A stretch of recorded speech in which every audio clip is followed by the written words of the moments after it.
The call came in at 2:47 a.m., infant in respiratory distress at the Harrington estate.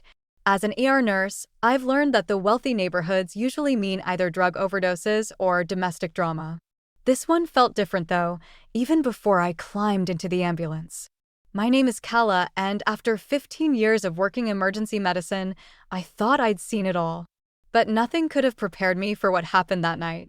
BP dropping, oxygen levels critical, my partner called out as we raced through the mansion's gates.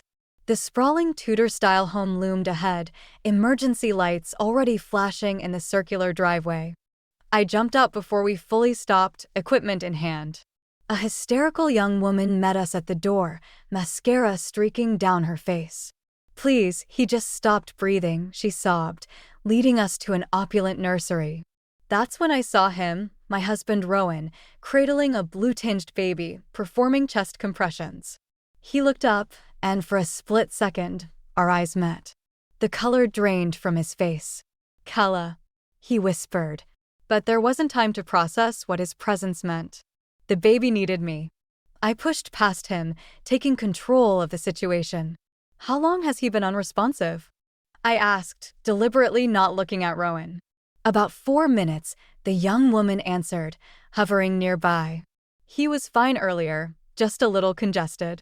Working on autopilot, I cleared the baby's airway and got him stabilized. Only then did I allow myself to really look at the scene, the intimate family photos on the walls, Rowan's jacket draped over a rocking chair. The young woman's hand resting possessively on his arm. "You should ride with him to the hospital," Rowan told her softly. "I'll follow in my car." "Don't leave me, Ro," she pleaded, and the familiar nickname hit me like a physical blow. I'd called him that for 12 years. As we loaded the baby into the ambulance, I caught snippets of their whispered argument. "She wasn't supposed to be working tonight," he hissed. "What am I going to do?" The young woman's response chilled me to the bone. "You promised you'd tell her after the election. You promised we could be a real family." I climbed into the ambulance, my hands steady despite the trembling in my chest. The baby, their baby, needed my full attention. But as we pulled away, I caught one last glimpse of Rowan in the rearview mirror, looking lost and small in the flashing lights. My marriage was over. I just didn't know it until tonight. I sat in our darkened kitchen until dawn, waiting. The baby, Ethan, was stable and admitted for observation. My shift had ended, but I couldn't bring myself to climb the stairs to our bedroom. Everything felt contaminated now. The front door clicked open at 6:15 a.m. Rowan's footsteps hesitated when he saw me sitting there. "I can explain," he said, his voice hoarse. I traced the rim of my cold coffee mug. 6 months old, right? The baby? The math was already spinning in my head. "So while I was planning our anniversary trip to Maine last summer, you were." "Kala, please." He dropped his keys on the counter with a clatter. "This isn't how I wanted you to find out." "How exactly did you want me to find out?" My voice stayed eerily calm. "A press release after the election? Or were you planning to wait until Mayor Harrington announced his retirement and handed you his seat?" His silence told me everything. Political ambitions had always been Rowan's weakness, and the Harringtons were local royalty. "She's the mayor's daughter, isn't she?" I asked, though I already knew. "That's why you've been working so many late nights at City Hall." It wasn't planned. He ran his hands through his hair, a nervous habit I used to find endearing. "Isla was just an intern, but then." "Then what?" "She got pregnant and suddenly became your ticket to a political dynasty." "That's not fair," he protested, but his eyes wouldn't meet mine. I stood up, my chair scraping against the floor. "You know what's not fair? Coming home to an empty house for the past year while you played house with your second family. Making excuses for you at every holiday, every dinner with friends." "Oh, Rowan's so dedicated to his work, such a rising star in local politics." "I never meant to hurt you." "Funny how that works out." I walked to the window, watching the sunrise paint our carefully manicured lawn gold. "Does she know about the vasectomy you got 3 years ago? The one you insisted on because you never wanted kids?" His sharp intake of breath confirmed my suspicions. Another lie in his web of deception. "The baby isn't mine," he whispered. "Isla doesn't know. She thinks." I let her believe. I turned to face him, seeing him clearly for the first time. Not the ambitious man I married, but a desperate climber who'd sacrifice anything or anyone to reach the top. "Get out," I said quietly. "Pack a bag and get out." "And Rowan? When this all comes crashing down, and it will, don't come crawling back here." He opened his mouth to argue, but something in my expression stopped him.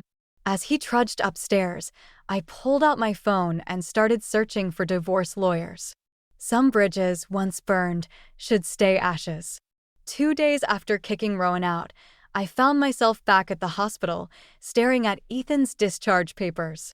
My colleague Jasper caught me lingering outside the room. "You don't have to do this," he said softly. "I can handle the discharge." I shook my head. "I need to know the truth."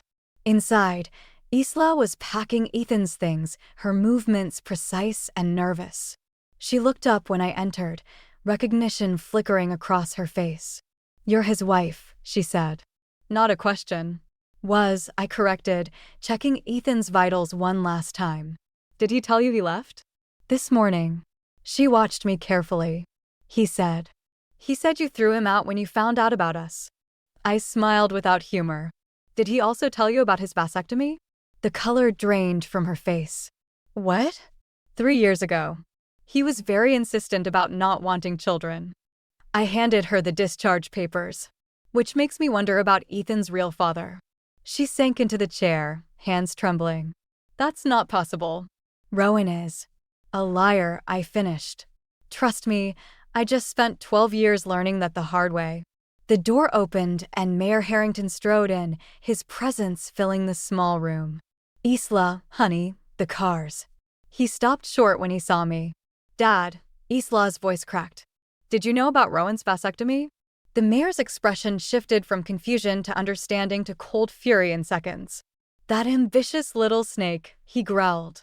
"All those late-night strategy sessions, playing the devoted family man while he turned to me. "How long have you known?" "About the vasectomy?"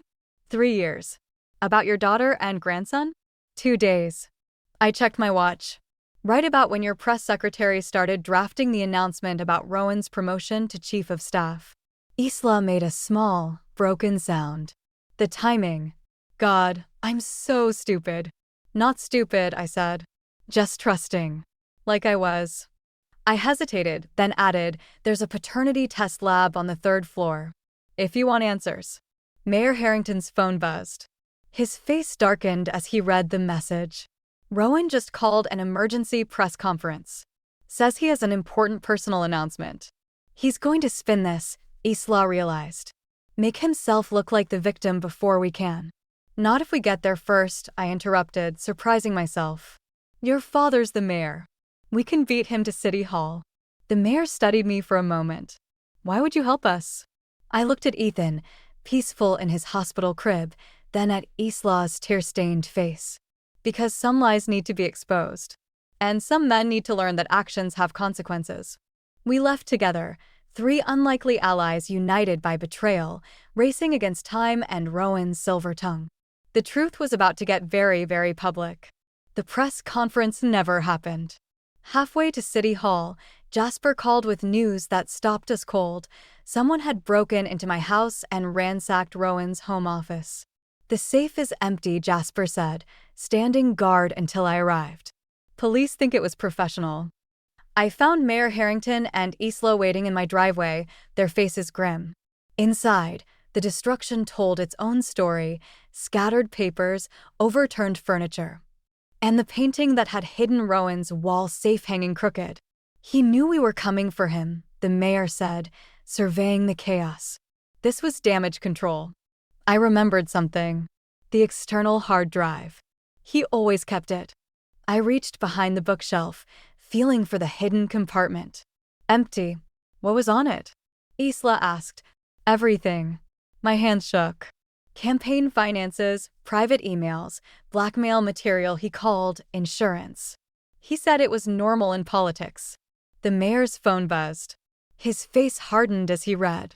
Rowan just withdrew his candidacy for chief of staff, citing personal reasons and family obligations. "He's running," Isla realized. Not just running, I said, picking up a dropped envelope. Inside was a single photo, Rowan shaking hands with the mayor's biggest political rival. The date stamp was from 6 months ago. He's switching sides. The mayor swore under his breath. The redistricting plans, the new development proposals, he had access to everything. Dad?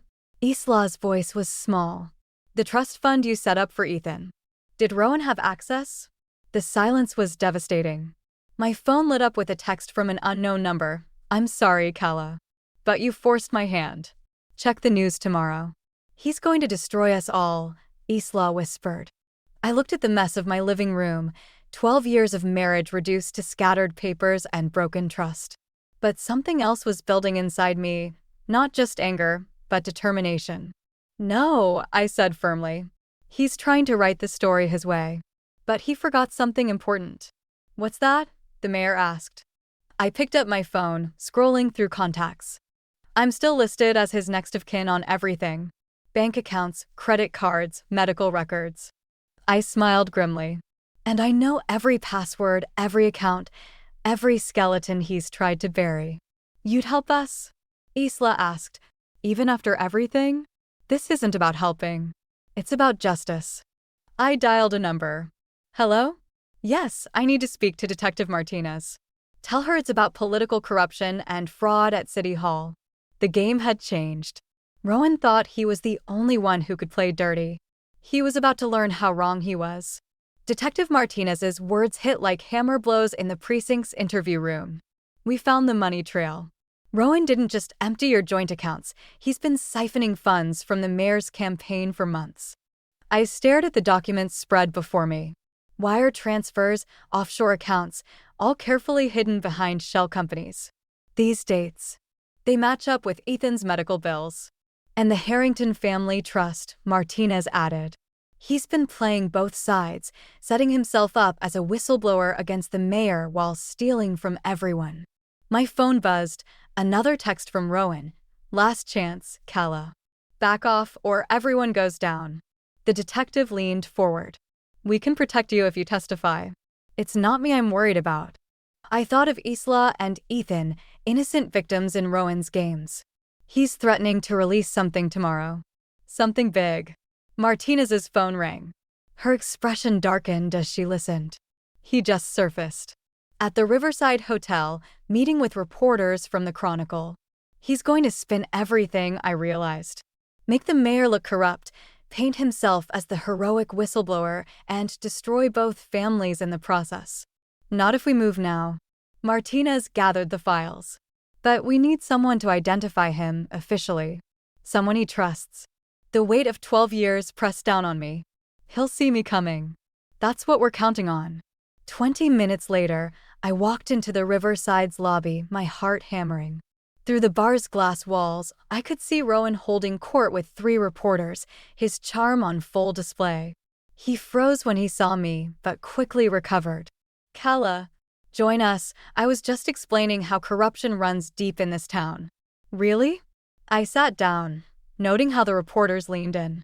Tell them about Ethan's trust fund. Or the campaign money you've been stealing. His smile tightened. Honey, you're upset. I understand, but... Or tell them about your vasectomy. I turned to the reporters. Interesting story there. Man claims paternity of a child that can't possibly be his, all to climb the political ladder. That's enough. Rowan's mask slipped, showing the desperation beneath. No, it's not. I pulled out my phone, showing him the screen. Remember when you made me your medical proxy? I just authorized the release of your medical records to these reporters. Every procedure, every date. He lunged for my phone, but Martinez's team was already moving in. As they led him away in handcuffs, he called back to me. I did it for us. For our future. No, I said quietly, watching him go. You did it for yourself. And now you can face the consequences alone. The reporters surrounded me, questions flying, but all I could think about was Isla and Ethan. Some victories feel hollow, even when they're necessary. The headlines exploded the next morning, not just about Rowan's arrest, but about everything: the affair, the stolen money, the fake paternity. I thought I'd feel vindicated. Instead, I felt hollow as I walked into the Harrington estate for what was supposed to be a private meeting.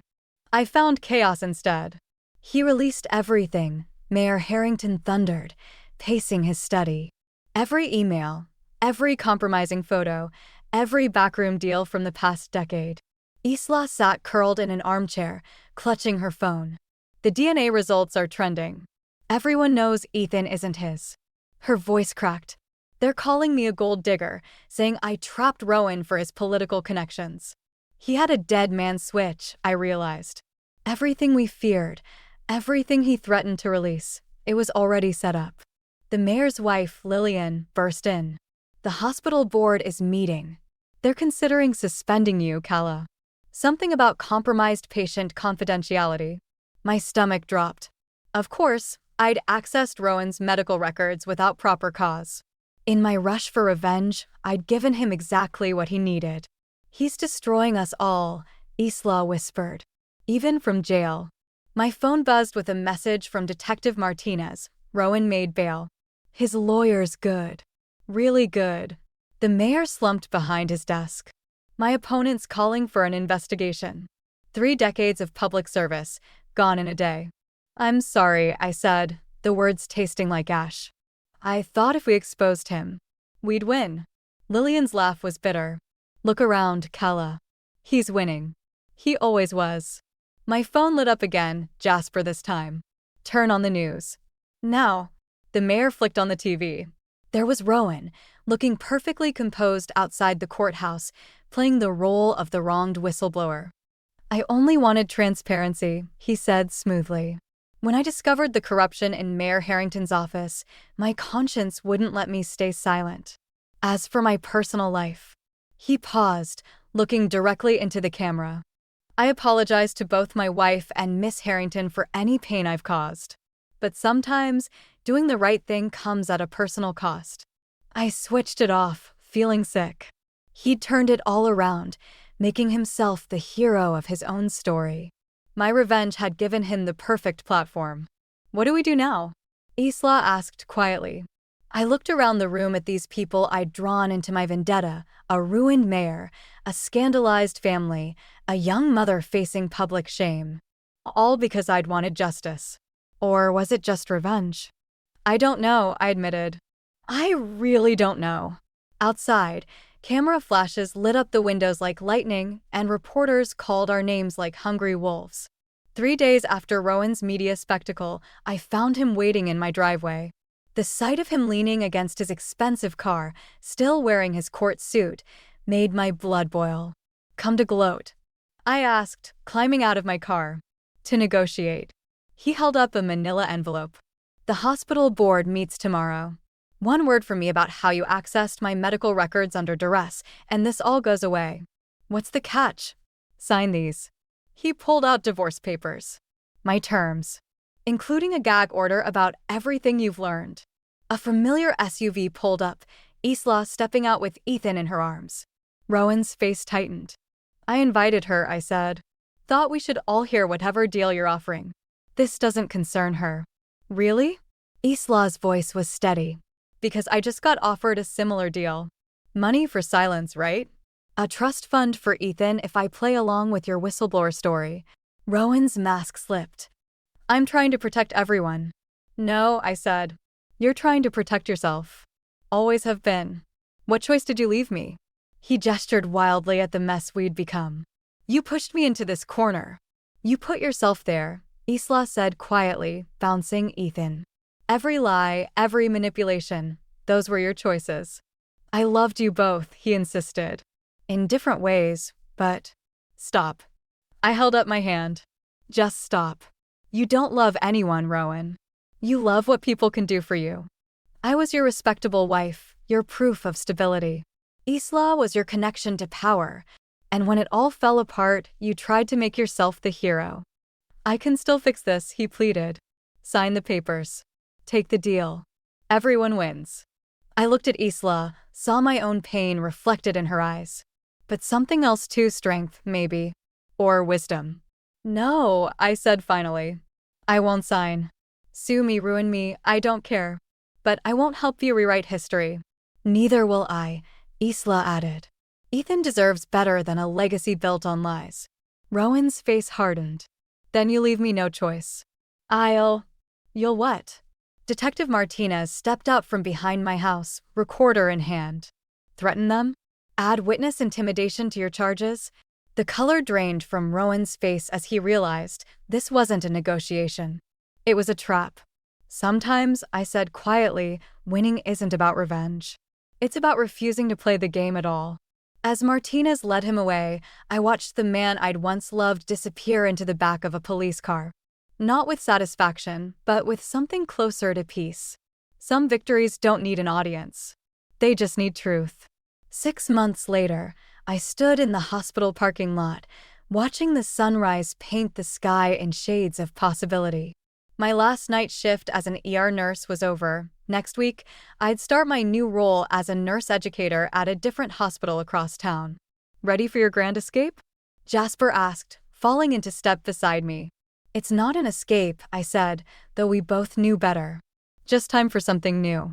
The morning news played on someone's car radio as we walked. Rowan had taken a plea deal yesterday. No jail time, but his political career was over. The mayor had stepped down too, passing the torch to someone younger, untainted by scandal. My phone buzzed, a text from Isla. Ethan's walking. Video attached. Coffee later. Our unlikely friendship had survived the chaos, growing stronger in the aftermath. We'd both learned that healing doesn't mean forgetting, just choosing which scars to carry forward.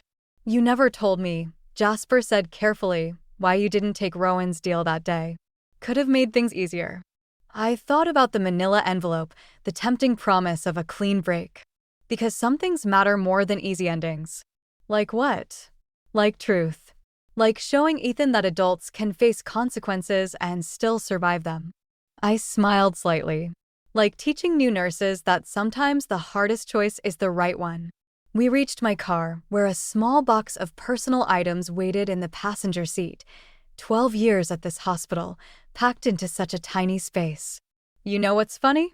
I said, keys in hand. Everyone expected some big revenge story. The wronged wife taking everything, the other woman suffering, the cheating husband getting what he deserved. Instead, we all just grew up, learned to live with complicated truths.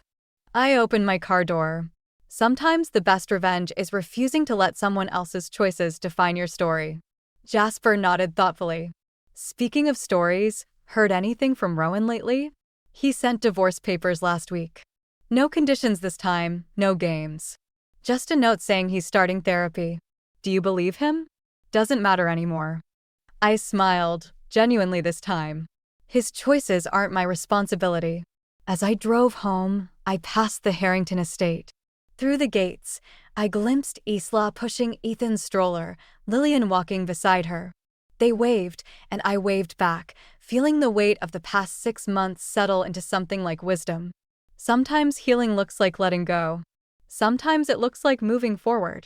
And sometimes, if you're lucky, it looks like both at once. I turned toward home, my new apartment, my new life, ready for whatever came next. After all, the best stories don't end with revenge. They end with peace.